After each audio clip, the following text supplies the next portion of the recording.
Hello friends, இன்னைக்குள்ள வீடியோவில் வந்து நம்ம இதை பற்றி பார்க்க போகிறோம்னா டபுள் ஃபேக்ட்ரி பஜ்ஜீஸ் பற்றி தான் பார்க்க போகிறோம். இதுக்கு முன்னாலே வந்து நம்ம டபுள் ஃபேக்ட்ரி பஜ்ஜீஸ் பற்றி பார்த்துருப்போம். ஆனால் இதில் வந்து இப்போ ஒரு மிக இம்பார்ட்டண்டான ஒரு விஷயத்தை தான் நான் உங்களுக்கு சொல்லித்தர போகிறேன்.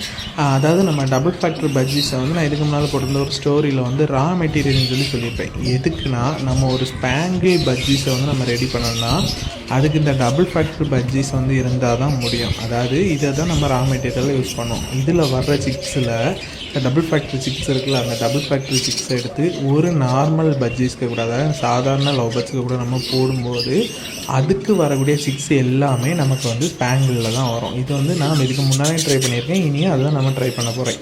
எத்தனை இது இப்போ சிக்ஸ் வந்தாச்சுனாலும் எல்லாமே ஸ்பேங்கிளில் தான் வரும். அதாவது இப்போ ஒரு மெயில் வந்து நம்ம டபுள் ஃபேக்ட்ரி போட்டோம்னா ஃபீமேல் வந்து சாதா லவ் பஜ்ஜு போட்டால் போதும், வரக்கூடிய எல்லா சிக்ஸுமே வந்து டபுள் ஃபேக்டரியில் வரும். அதே போல் ஃபீமேல் வந்து நம்ம டபுள் ஃபேக்டரியில் போட்டு மேல் வந்து சாதா லவ் பர்ட்ஸ் போட்டாலுமே எல்லா சிக்ஸுமே டபுள் ஃபேக்டரியில் தான் வரும்.